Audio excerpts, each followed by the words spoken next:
Good morning, good evening, and good day. I'm Francine, and I really love K-dramas. You're listening to Dramabuds, a Globe Studios podcast.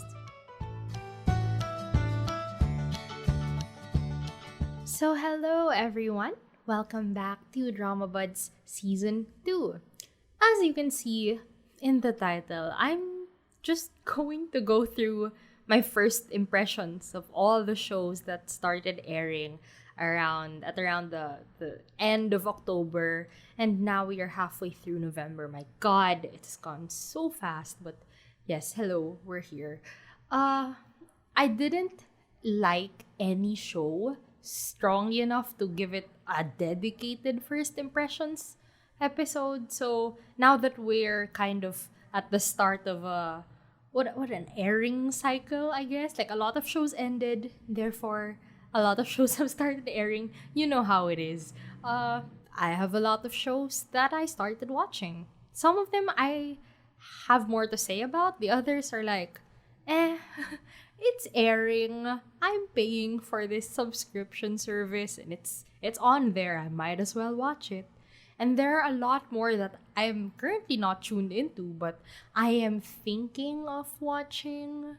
But, I have a lot on my plate right now. So, let's go through it.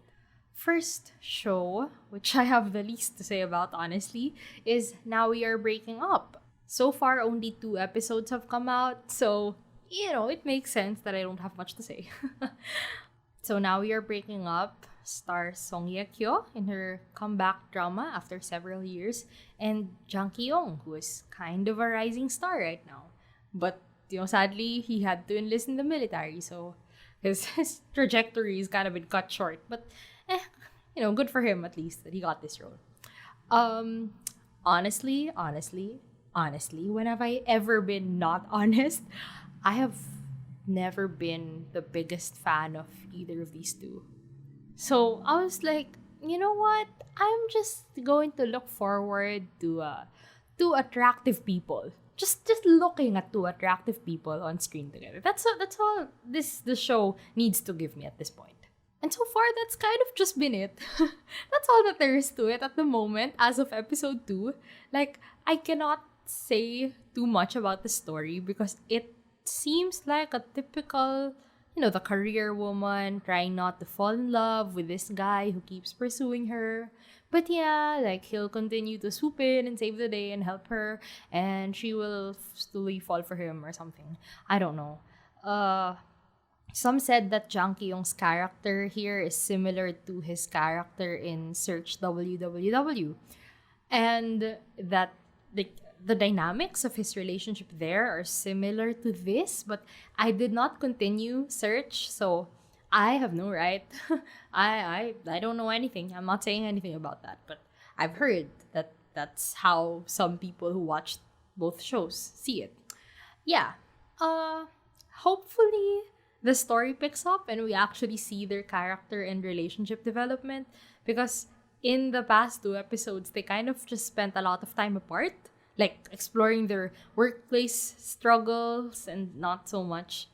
And like a bit of their fling at the start. The 19 plus rating in the pilot episode was like totally unnecessary. It was not that steamy, honestly. But yeah, I don't know. It's just a premise that's very okay, whatever. Not much to say about, honestly. Not much to say about it. But by the end of the 2nd episode, though, my love Shin Dong-wook of Dr. Romantic 2, of Live, of what's the other show where I loved him a lot? Well, apparently that's it. Apparently I haven't seen him much, but I really like Shin Dong-wook. He finally appeared. I heard he was going to be on the show, and he finally appeared. I was so happy. And then apparently he's dead. Apparently he died already. So it's worthless. His role here is worthless, and I'm very mad. But whatever. I'm happy that this show is a Dr. Romantic 2 reunion, essentially, because the director here was the assistant director in Dr. Romantic 2. So, President Park Min-guk is here, the anesthesiologist is here, the ER doctor is here. Yeah, I don't know, man. I'll probably just continue watching it, just to see where it goes. Especially since this is the writer of Misty, and I'm hoping that the writer can give Song Ye Kyo's character a similar arc with Goyeran and Misty, who, love to hate her. She is complex. She is not all good. And even if there are reasons in her personal life and her personality and how she treats her husband that I just disagree with, like somehow her career struggles, I respect, girl. I respect the grind. Go, fight, claw, tooth, nail, everything just to stay up there. I respect that. So, my feelings towards Goyeran, complex, but also somehow slightly positive. I respect her. I respect the struggle. Hopefully, Song Ye Kyo's character kind of gets an arc like that, and it's not just, the guy that she had a fling with in Paris when they're both Korean, but they still spoke in French to each other. I don't understand it. Whatever. All right. The next show I started watching was Melancholia. I was very cautious of this show because it seemed like it was going to feature a student teacher romance. Right? I mean, come on. The premise was not helpful. And the classification as a romance, not helpful. A lot of people were angry online. Like, if you see the quote retweets of, I guess, a Sumpy article of the director talking about the show, it's just a lot of people being like, why are you always talking about the math? The math isn't the problem here. It's the student-teacher romance. And you know what? Don't call them out or anything now that it's kind of not like that, because it's very understandable. Like the outrage, or like I don't know, just being so confused that it is 2021 and we are still producing dramas like this, writing dramas like this. Yeah, that's an understandable source of outrage. But for me, you know what? It's Lee Do-yoon. He has not chosen a bad project yet. Now that he's a leading man. Now that he's a leading man, he has not chosen a bad project yet. So I wanted to give it the benefit of the doubt. And as of episode 2, it doesn't seem like it's going there. Thankfully. It's actually nice. Im Soo-jung's character, she seems like a genuinely enthusiastic teacher who just wants to nurture Baek Sung-yu's love for math, Do-yoon's character. Like, I really sympathized with Lee Do-yoon, with Baek Sung-yu being a failed quote-unquote genius who was just starting to regain his love for math after meeting the teacher. I forgot her name. But as soon as he starts showing interest in it again, people just want to exploit him. His father quite literally shoving his face into a trophy cabinet and saying, "Fill this up for me." Like, you have to do it. You have to win. You have to be a math Olympiad, a genius. And the school, although of course it's nice to have a genius among their students, like they have other parents who are paying a lot of money to I guess inflate their students or their children's academic record or whatever portfolio to get into college. It's very Sky Castle. Okay, it's very Sky Castle. And yeah, as the admin doesn't actually want to see him succeed. I don't know how to explain it. But essentially all the adults are rotten and only the teacher is there to really be kind and to support Baek Sung-yu and his love for math. Genuinely, not for any other purpose, but just to have someone who loves math as much as she does. Like, romance-wise, given that very strong emotional connection that I can tell will happen, I think it would be perfectly acceptable if he developed a crush on her. Right? The student developing a crush on the teacher, totally normal. Especially given how terrible everyone is around him. Totally normal. But I'm leaving. I'm out the moment she starts reciprocating somehow while there's still, teacher and student. Like, if that is the angle that they take with this, I'm out.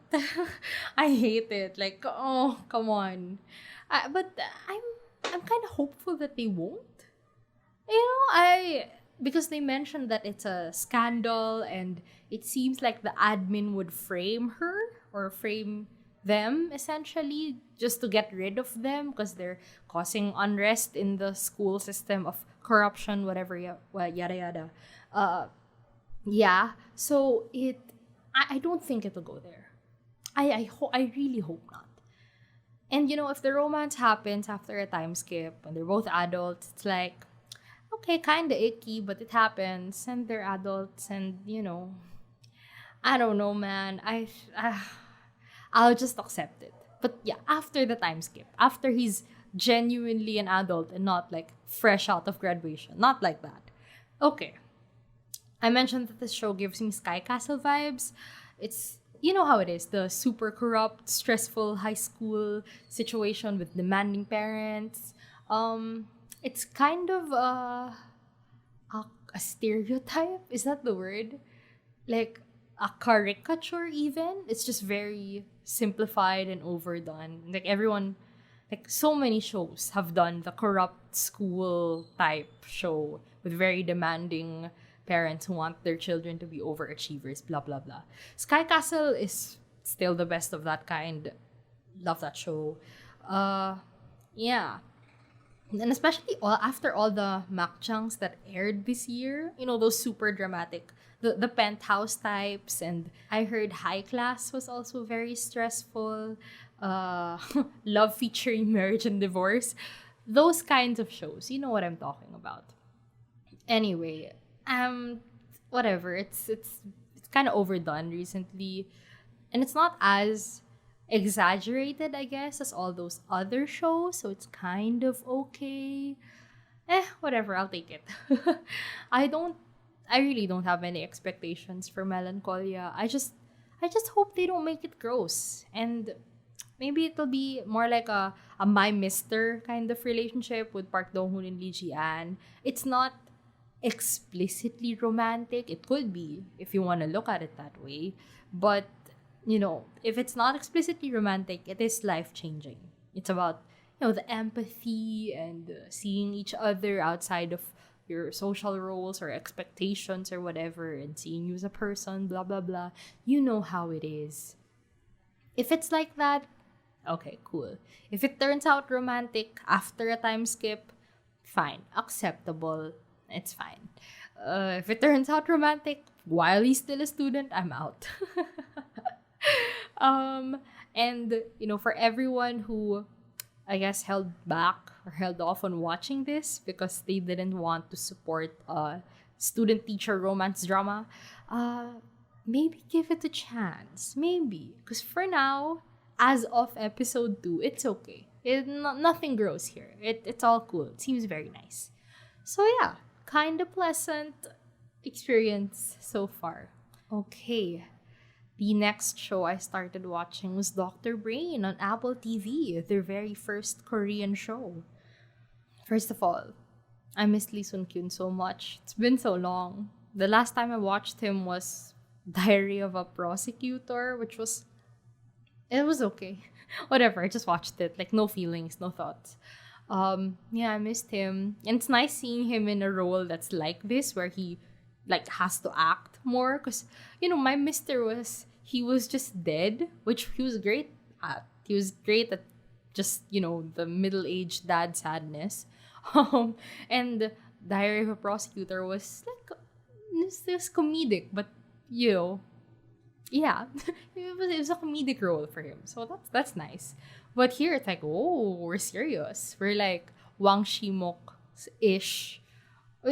You know what I mean. The Wang Shimok type of characters.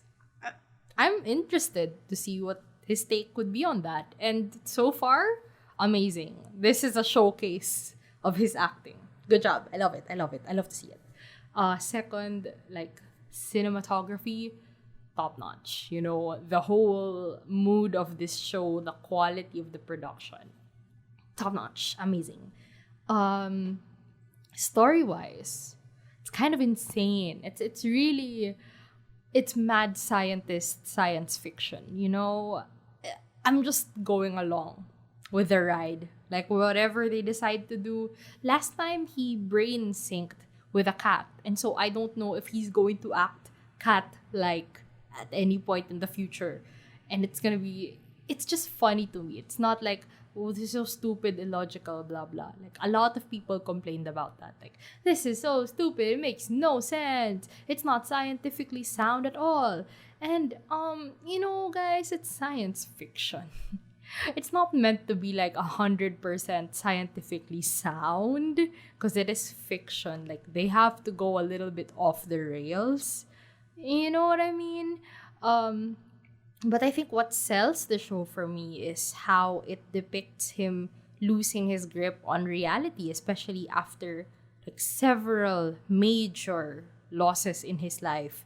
And also because of what he's doing to his brain, right? He's literally taking the memories and the mannerisms of other people and just it's a mishmash of all these things in his head where he doesn't even know if his thoughts, if his behaviors are his or if it's something that that the people he mind synced with did when they were still alive.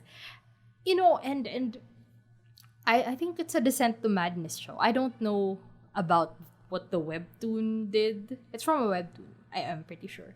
But yeah, like it's a Descent to Madness kind of show. I think that's where we're going with this.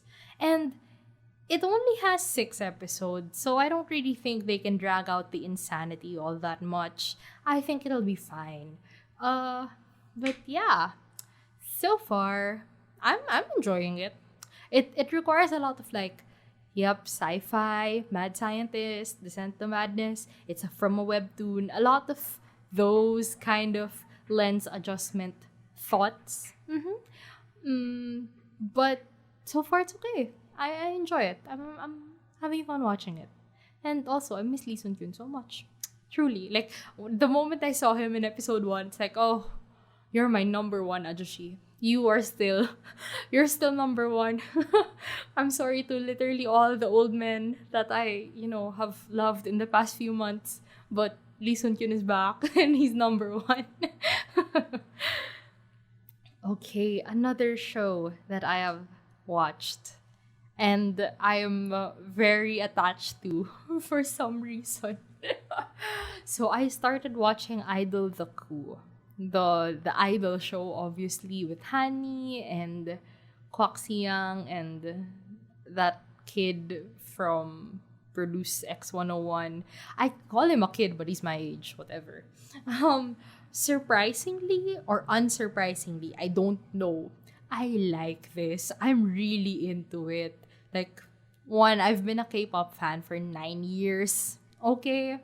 I know, wow, I know this industry. Wow, as if I've been in the industry. And two, this is the missing writer's comeback. After many years, after the failure that was The Bride of Habek. According to other people, I have not watched the show, but a lot of people say that it was really bad and like they were surprised that it was that bad given that this writer wrote Arang and the Magistrate. So after many years, this writer is back. And now that I am just very much enjoying this show for what it is, maybe I just enjoy seeing people suffer. Maybe that's just something I'm into as a viewer. It goes super dark. Like there were some really dark truths and realities that they were depicting about being an idol, failed idol, which I don't really want to discuss specifically. But it's nice that the show isn't afraid to approach taboo topics because it really wants to show what rock bottom looks like. I really appreciate that. I don't know, idol dramas recently are more of like if I recall correctly, what idol romance or whatever, or just the glamorous side of it. But this is like failed idols rock bottom doing whatever they can to stay afloat.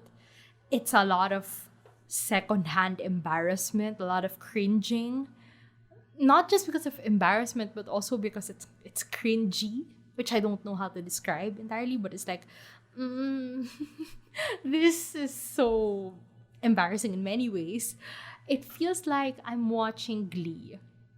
Remember the US TV show Glee? How ridiculous that show was.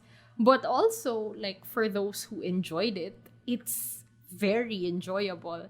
I was not one of those people, but there are days when I just go through Netflix and I think, what if I watch Glee? You know, what if I do that to myself? Just to watch people sing songs from, my childhood-ish.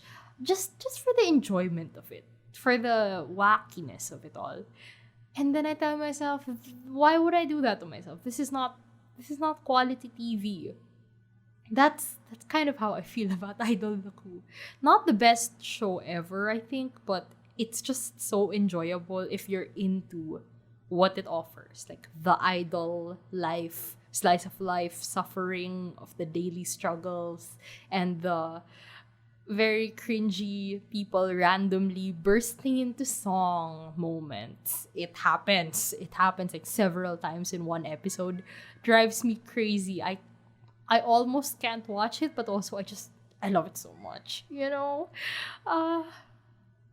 and story and characters wise though, I mean, I am invested, okay? I want Cotton Candy to succeed. I want them to succeed. And then I also still want them to disband at the very end of the show. And I know what that sounds like. It sounds like I'm crazy and I am sadistic and I want these idol girls to suffer. But you know how much I love missing, right? And I feel like that's a very missing like arc that you will face hurdle after hurdle and you will suffer and sometimes you will win, right? Not all battles, you will not lose all battles.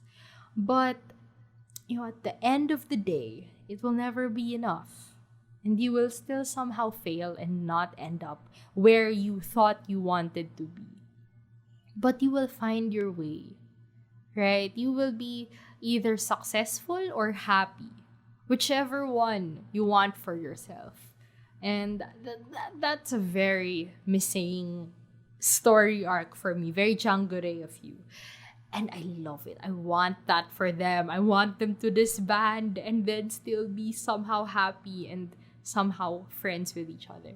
And if things turn out right, I think I'll be right. I really think that's where this is going to go. It's just so cheesy if they become like super famous global K-pop stars. No way. I doubt. What else can I say about this show? Characters wise, some of them are truly so annoying. But I know that some characters have to start at the bottom to give them room to grow. Like, I have faith. Trust the process. There, that's the term. Trust the process.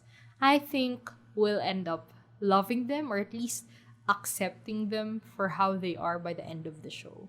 Right? That's what I feel about those kind of obviously annoying characters that unfortunately are not just supporting characters completely. Like, they're really important to the whole show. Like, I don't think the show intends to keep you that way. I think the show is giving you an arc. And we as the viewers just have to wait for that arc to play out. I am talking about Yoonji. They're like the maknae of their group. Very whiny, very bratty. But I think the character development will start. As of now, only 3 episodes have come out. So I think given the recent events, she'll get better. Okay, what else? What are my other thoughts about the show? Okay, OTP wise, wow, ship thoughts. I am so hoping that Jenna, Hani's character, ends up with the CEO, with Kwak Shiyang, and not like the idol boy, whatever. Because I love unexpected love lines. You know, everyone is thinking, oh, what? She met the idol boy first. And I mean, they have so many reasons to be around each other, blah, blah, blah. And the CEO was introduced in like episode 2 or something. Like, okay, yeah. But the CEO romance, though. Fanfic idea. Here's my fanfic idea, everyone. Okay, so they end up together after Cotton Candy disbands. Because, you know, it's not ethical for the CEO to be dating their employee. Yeah. And then they have like a vague, but somehow confirmatory, like it somehow confirms that they will end up together. That's their ending shot together. I love to see it. If you see a fanfic like that on the internet after this show ends, it's gonna be me. I wrote that if it doesn't happen in canon. Anyway, essentially, what I'm asking for with Jenna and the CEO is the ending of Mr. Gu and Lee Noel from Life. Yes, that's right. Of, you know, Cho Sung-woo and Won Jina in Life. With, you know, everyone thought that you cast Lee Dong-wook, Cho Sung-woo, and Won Jina in the show, and I mean, given 2 male leads, who would she end up with? Obviously, she's going to end up with Lee Dong-wook. You kidding me? But no, she ended up with Cho Sung-woo. And we love to see it. That's the kind of unexpected love line I want to see.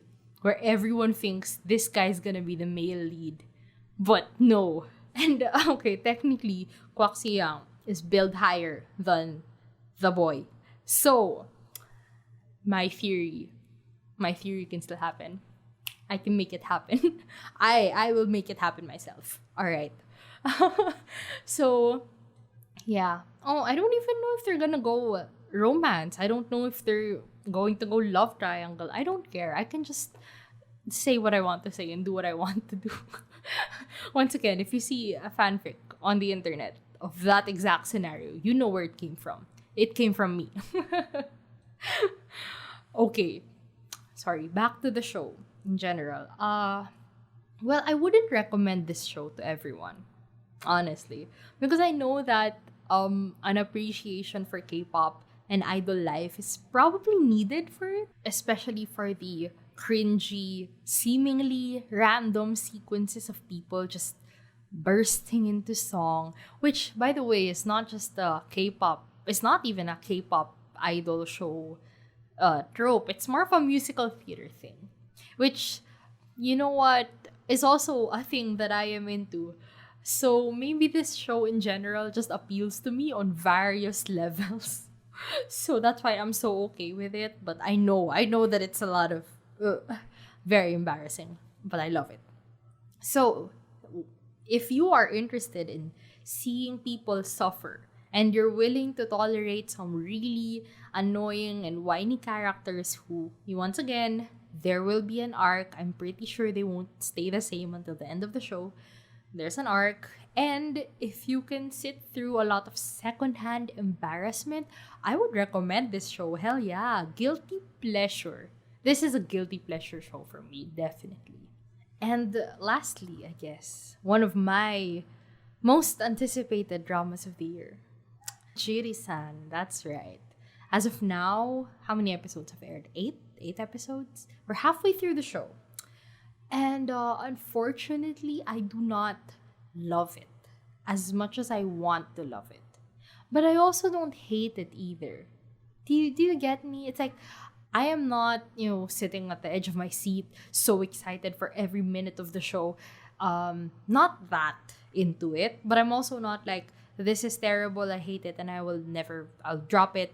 I will attack anyone who says this is the best show ever because you guys are blinded by your love for this, that, and whatever. No, not like that. Not, once again, my feelings are not extreme about it.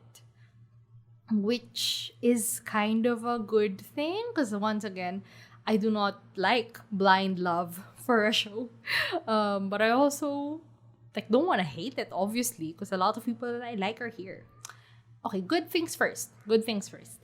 One, I love seeing all these good actors together. I have actually seen everyone in the main cast several times. So it's really nice to see everyone together. Two, I actually like the case of the week structure. Yeah, I like it. Because, okay, here's my problem with a lot of thrillers. They tend to become boring because they have, okay, this one big mystery, right? That's standard. But they have nothing else going on. Which makes sense, right? But the problem with that is there's nothing else going on. So people are just lost for most of the show until they stumble upon some clue or some realization that will, lead them slightly towards the right direction. But, they can't get too close because they can't solve the mystery too early. Right? It's like the only major reveal is the killer or whatever. Assuming it's like that, a murder mystery thriller type. Okay, like the killer, which gets revealed in episode 15 or something. And then the rest of the show is just chasing the person down or piecing everything together, which is kind of 15 episodes, 15 episodes for one big reveal. That's boring. I'm sorry, that's so boring. So it's nice having the case of the week structure where like things are moving, things are constantly moving. Like some cases are directly related to the overarching mystery that's very slowly being pieced out as it should be. That's fine. Other cases are just ranger PSAs. It's just a public service announcement. The fire safety stuff, public service announcement.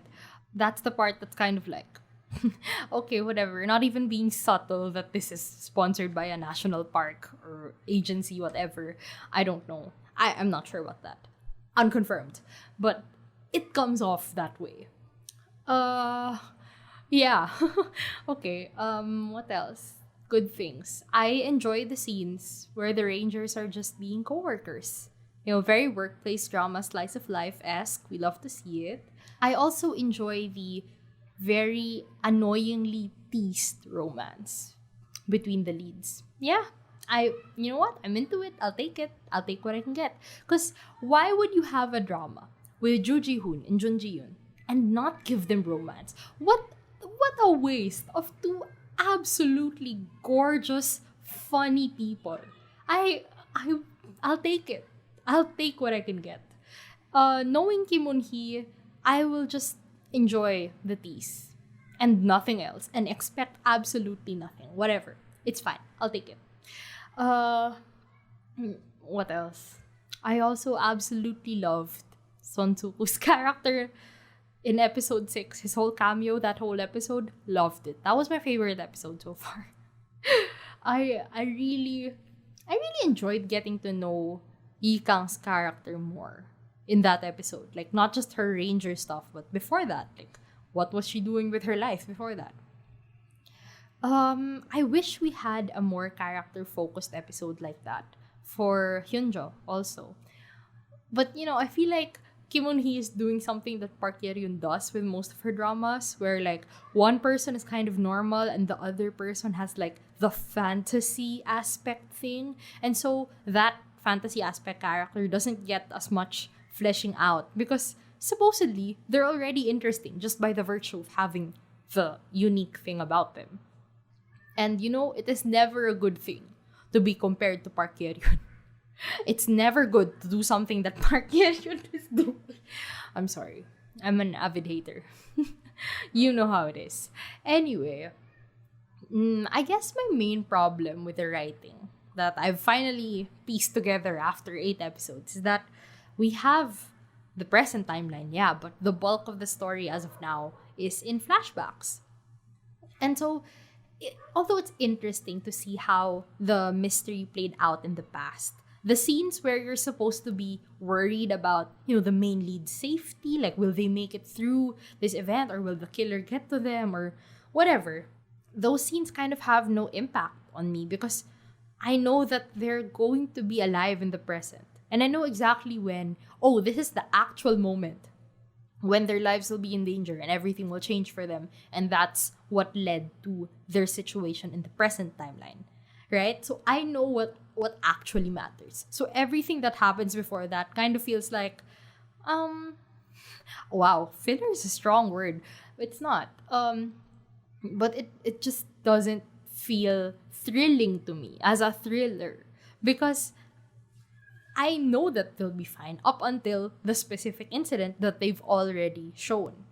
For example, okay, the forest fire episode, what episode 7 and 8, that was well done. That was a well done episode. But when Yikang was shown in like so much danger, surrounded by fire, protecting these children from it, I did not feel any urgency from it. It was well done, sure, but I didn't feel any urgency because I knew that she'd be fine. Right? It's kind of like the will they or won't they trope, except it's for survival and not for romance as it's usually used. Like, will they or won't they survive? Yeah, they will, up until that big incident that led them to where they are in the present. You get me? They will survive all of this until the big snow day. So, like, what's the point of pretending that this is super life threatening when we know that they're just going to be fine? I don't know. Is this a me thing? Is this just me? I really feel like a linear narrative would have been better for this. Because I think this past-present timeline setup, it worked well for another Kim Un-hee show, for Signal. Because that show was literally about the present being able to change the past and also the other way around. So it hinged on those two timelines actively happening at the same time. Like a parallel timeline-ish. I don't know if I'm using that term right. Anyway, so in this case though, in Jirisan, it just blows like all urgency out of the past timeline, where most of the show is taking place in, as of now. So for me, honestly, it feels like the past timeline is a drag.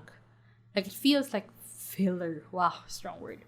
It feels like filler because I want to move to the present mystery and like the supernatural part of the show already. Like I'm really interested in where the present timeline will go. And I don't know, it's episode 8. Hopefully, I don't know, hopefully they finish this past stuff by this week, by episode 10, because like don't tell me we're only going to get 6 episodes actually working out the proper mystery in the present timeline where the final reveal is definitely going to happen. Yeah. No urgency. That's how I feel. I also, not just the writing, I also have problems with the directing. And it's not just the CGI. Let's just skip over that whole discussion. I've noticed it. I've pointed it out.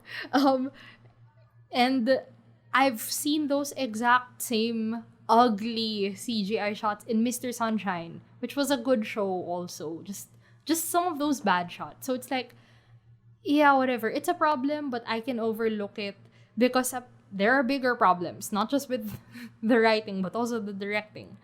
So I feel like the anticlimactic feeling that I have with the past timeline is partly the writing, yeah, and the whole setup of the past and present, yeah. And it's also how these reveals are shown, like the depiction of everything. And obviously, I am not a seasoned director of many, many years and many, many shows, and I cannot give specific examples and, talk about how to specifically improve them. That's not my job. But I'm sure that there's a better way to manage the mood of this show so that, the directing and the actual portrayal of what's on the script, it can insert some sense of urgency in the thriller, murder, mystery parts. Because the natural disaster episodes are actually okay. Once again, the forest fire episode was pretty good, except for the fact that I knew that they would just be fine. But that was pretty good directing intensity-wise. But it's the thriller parts that kind of feel meh. And you know what? The romance episode of episode 6 was so good. Like, episode 6 to me was so memorable. Because, one, Jun Ji-yoon and Son Soo-ho in a romance, I didn't think I would get that in my 2021 K-drama bingo. But apparently, we got it. And I want it. I want a full-blown Junji-yoon Sonsuku romance, mellow, whatever. I want it, please. Yeah. And you know what? Maybe Lee Yong-bok should just go back to directing romances because honestly, Sweet Home also was not that great, but I felt urgency there. That felt a little bit more like a thriller action type of show. Not the best show, but at least I felt it. In this, I don't feel it at all. Maybe Lee Yong-bok's best work was Goblin, man. Maybe that was still his best work. So just go back to directing romances, dude. It's fine. You don't have to prove yourself. Just go back to that part in your life. Anyway, I just think that if there is something that a drama or a script lacks, I just think that if there is something that the script lacks, or just something that the script isn't able to accomplish with how it set up its own story, there is a way to direct it, to create that mood through your shots, through your music, through, directing the actors to do more than what's on the script, to fill in the gaps of the script and to bring that vision to life. Because maybe this is like the best script ever. It could be. Who knows? But the writing is half of the work. The portrayal of the writing is the other half. And that's actually the half that we get to see. Because if I just wanted great writing, I would buy the script book or I would buy a novel and I would read it. But I wanted a drama. And so I need the portrayal of the show, the depiction of the drama, the realization, the actualization of what was written to be good as well and to add to what the script already has. Do you get me? I don't know. I just feel like there's either a disconnect here or a complete lack. I don't know. So overall, Jirisan is not my best drama of the year. Not my best drama ever. But who knows how the rest of the show will go. I'm saying this as of episode 8. With thrillers, you really have to watch until the end because you don't know how they're going to tie everything together, and only then can you decide if the journey was worth the destination. I'm waiting really for the moment when everything clicks.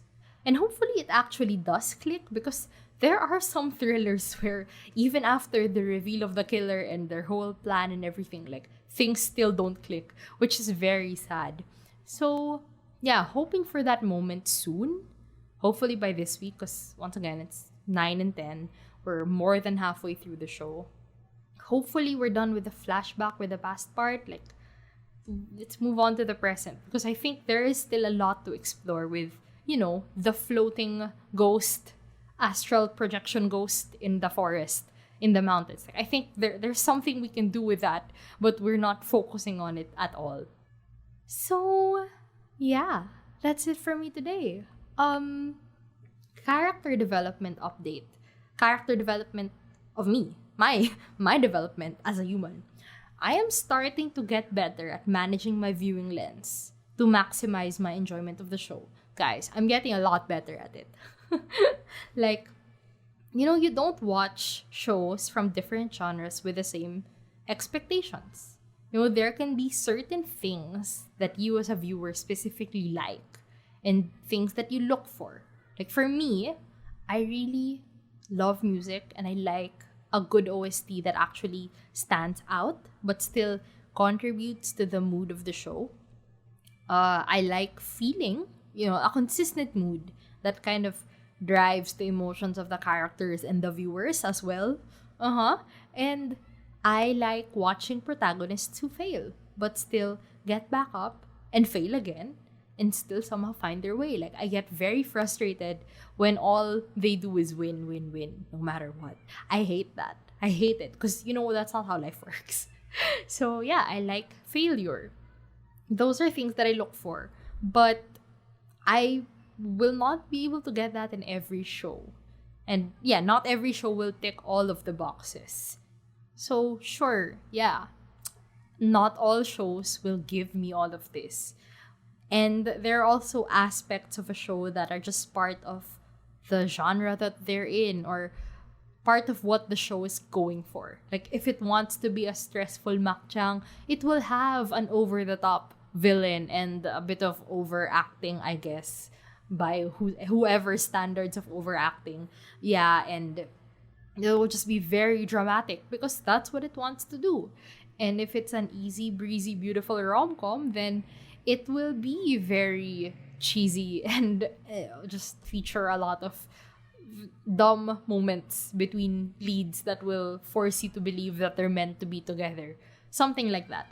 Like, it's part of it, you know? I might not just like that genre, or I might not like those specific tropes, but that doesn't mean that the show is bad for what it is. Okay? That is my realization recently. Like, you know, maybe this show is not my cup of tea, but it is good for what it's trying to be, compared to all the other shows that were also trying to be like that. And yeah, I don't know. I don't know, man. Me justifying like why I'm in a K-drama slump. I still am in a K-drama slump. There are some shows that I'm like, it's fine, I'm interested, I want to watch it. But to say that I'm so into everything that I watch, I'm really looking forward to things, it's like, meh. And I'm also not watching anything, just like my free time, not ongoing, that I just really enjoy. I feel like I've watched everything. I've watched everything that I want to watch. But who knows? I might get a random discovery again. Who knows? Anyway, regarding these shows though, we'll see if these first impressions hold up. And I will probably update everyone at, you know, the end of the year recap. We'll see. We'll see what I think about all of these shows by the end of the year, if I even end up finishing them. But yeah, that's it for me today. Thank you so much for listening, and I will see you soon. Thanks for tuning in. Feel free to leave a comment, like, subscribe, follow, and tell me what you thought about today's episode. See you soon!